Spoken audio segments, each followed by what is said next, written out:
Assalamualaikum warahmatullahi wabarakatuh. Kembali lagi bersama saya. Oke teman-teman sekalian, di video kali ini kita akan membahas soal SJT untuk persiapan tes kompetensi teknis bagi P3K Guru. Oke teman-teman sekalian, nah selain di video ini kita juga ada upload video-video sebelumnya. Teman-teman bisa cek di playlist kita dengan judul video SJT P3K Guru, kemudian ada juga soal wawancara, sosiokultural, dan manajerial. Nah, teman-teman bisa cek juga ya di beranda kita, di scroll saja, itu banyak sekali info-info tentang CASN ya. Oke, langsung saja kita bahas soalnya. Contoh tindakan guru dalam mendisiplinkan murid di kelas yang menjaga kewibawaannya sebagai pendidik adalah: A. Membuat aturan tata tertib kelas yang disepakati bersama dengan para murid. B. Memberikan sanksi berupa aktivitas fisik pada murid yang melanggar tata tertib di kelas. C. Menyerahkan para murid yang melanggar tata tertib kelas untuk ditangani oleh guru BK.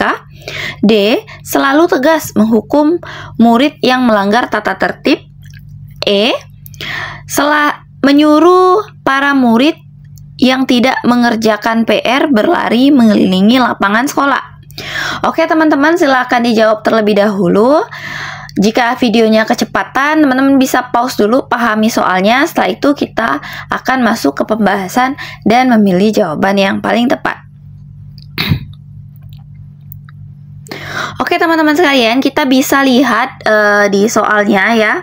Contoh tindakan guru untuk mendisiplinkan murid di kelas, menjaga kewibawaannya sebagai seorang pendidik. Bagaimana? Dari A, B, C, D, dan E, kira-kira yang mana langkah yang paling tepat dilakukan oleh seorang guru atau pendidik agar murid di kelasnya itu tertib dan tidak ada keributan? Oke, kita lihat pilihan yang E, menyuruh para murid untuk mengelilingi lapangan sekolah jika ia tidak mengerjakan PR. Nah, ini keliru teman-teman. Kita eliminasi langsung ya. Kemudian yang D, selalu tegas menghukum murid yang melanggar tata tertib. Ada kata menghukum di sini, kurang tepat. Jadi kita eliminasi. Terus yang C, menyerahkan para murid yang melanggar tata tertib kelas untuk ditangani oleh guru BK. Nah, ini ada benarnya, tapi ini kurang tepat ya teman-teman, karena tidak sesuai dengan konteks soalnya. Nah, yang B, memberikan sanksi berupa aktivitas fisik pada murid yang melanggar tata tertib di kelas. Ini kurang tepat ya. Jadi yang paling tepat itu adalah option A, dengan membuat aturan tata tertib kelas yang disepakati bersama dengan para murid. Jadi yang paling benar itu adalah option A.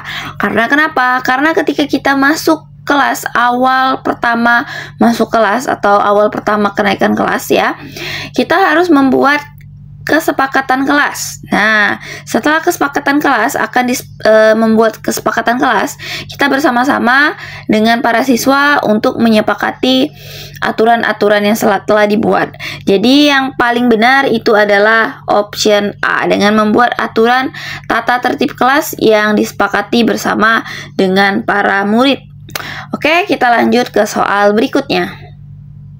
Jika tujuan pembelajaran adalah mengetahui perbedaan respirasi aerob dan anaerob dengan percobaan, apa rubrik penilaian yang tepat? A. Menganalisis hasil respirasi aerob dan anaerob. B. Mengidentifikasi proses respirasi aerob dan anaerob. C. Membuat kesimpulan tentang hal yang membedakan respirasi aerob dan anaerob. D. Membandingkan tahapan dalam proses respirasi anaerob dan anaerob. E. Menerangkan mekanisme proses respirasi aerob dan anaerob. Oke, silakan dijawab terlebih dahulu. Setelah itu kita akan masuk ke pembahasan dan memilih jawaban yang paling tepat. Oke teman-teman sekalian, di sini pertanyaannya apa rubrik penilaian yang tepat? Nah, untuk mengisi apa rubrik penilaian yang tepat ya, jika tujuan pembelajarannya yaitu adalah mengetahui perbedaan respirasi aerob, anaerob dengan percobaan. Dari A, B, C, D, dan E, kira-kira yang mana rubrik penilaian yang paling tepat? Nah, rubrik penilaian yang paling tepat yaitu adalah dengan membuat kesimpulan tentang hal yang membedakan respirasi aerob dan anaerob. Jadi yang paling tepat itu adalah option C. Oke, kita lanjut ke soal berikutnya. Saat proses pembelajaran di kelas berlangsung, terjadi gempa bumi dengan getaran yang kuat. Sayangnya tidak ada jalur evakuasi yang sudah ditetapkan di sekolah. Apa yang Anda lakukan? A. Berdiam di kelas. B. Bersembunyi di kolong meja. C. Langsung berlari cari lokasi aman. D. Mengajak para siswa berlari ke halaman sekolah. E. Berteriak bahwa ada gempa sambil lari. Oke teman-teman, silakan dijawab terlebih dahulu. Setelah itu kita akan masuk ke pembahasan dan memilih jawaban yang paling tepat. Oke teman-teman sekalian, di sini kita lihat ya, apa yang Anda lakukan. Nah, tentunya ini apa yang akan kita lakukan ketika kita menjadi guru di kelas tersebut ketika terjadi gempa bumi dengan getaran yang kuat. Nah, sementara tidak ada jalur evakuasi yang tepat yang sudah disediakan di sekolah. Jadi tidak ada jalur evakuasi. Kemudian pada saat itu terjadi gempa bumi dengan getaran yang kuat. Kemudian apa yang harus kita lakukan sebagai guru pada saat proses pembelajaran berlangsung? Kita lihat A, B, C, D, dan E. Yang mana kira-kira yang pilihan yang paling tepat sesuai dengan langkah-langkah keselamatan pada saat gempa bumi terjadi. Berdiam di kelas. Nah, ini tidak ada solusi sama sekali ya, karena hanya berdiam, tidak ada tindakan. Kemudian yang E, berteriak bahwa ada gempa sambil lari. Ini juga tidak tepat, teman-teman. Kemudian mengajak para siswa berlari ke halaman sekolah. Ini juga kurang tepat ya, karena itu terjadi saat mendadak ya. Jadi kita lihat lagi yang C, langsung berlari cari lokasi aman. Nah, sementara tadi di soal sayangnya tidak ada jalur evakuasi. Jadi tidak ada jalur evakuasi. Nah, yang paling tepat itu adalah langsung bersembunyi di kolong meja. Karena ini terjadi secara mendadak ya.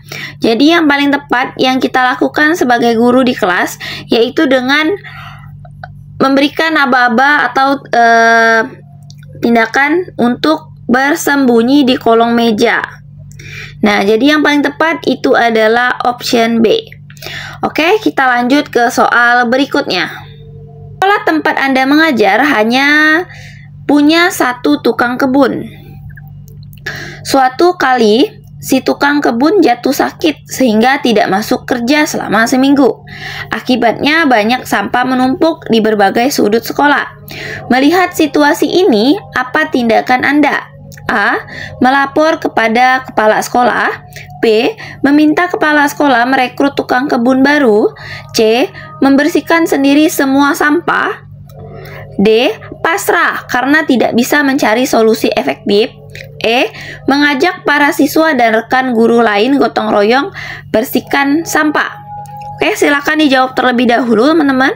Setelah itu kita akan masuk ke pembahasan dan memilih jawaban yang paling tepat. Teman, bisa kita lihat di sini ya, kita garis bawahi pertanyaannya. Melihat situasi ini, apa tindakan Anda? Nah, permasalahan atau problemnya di sini itu adalah tukang kebunnya tidak masuk karena sakit. Nah, jadi yang akan memberikan solusi dari A, B, C, D, dan E, yang mana kira-kira solusi yang paling tepat dan memiliki skor tertinggi ya? Nah, kita lihat yang A, melapor kepada kepala sekolah. Ini juga terlalu berlebihan karena ini kan rekan kerja kita kan lagi sakit ya. Kemudian yang B, meminta kepala sekolah merekrut tukang kebun baru. Ini juga kurang tepat. Kemudian membersihkan sendiri semua sampah. Ini tidak mungkin karena kita juga ada tugas lain ya. Terus yang D, pasrah karena tidak bisa mencari solusi yang efektif. Ini juga tidak mungkin ya. Yang paling benar itu adalah yang E ya teman-teman, mengajak para siswa dan rekan guru lain gotong royong membersihkan sampah. Jadi yang paling benar itu adalah option E yang memiliki skor tertinggi. Oke teman-teman, kita lanjut ke soal berikutnya. Sepulang kerja dari sekolah, saat Anda mampir ke minimarket dan hendak membuka pintu kacanya yang cukup berat, muncul wanita tua di belakang. Wanita tua itu terlihat cukup renta. Tindakan Anda saat itu adalah A. Mendorong pintu dan menahannya sementara agar wanita tua bisa masuk dulu. B. Langsung mendorong pintu dan masuk ke minimarket seperti biasa. C. Bertanya kepada si wanita tua apakah ingin dipegangkan pintu? D.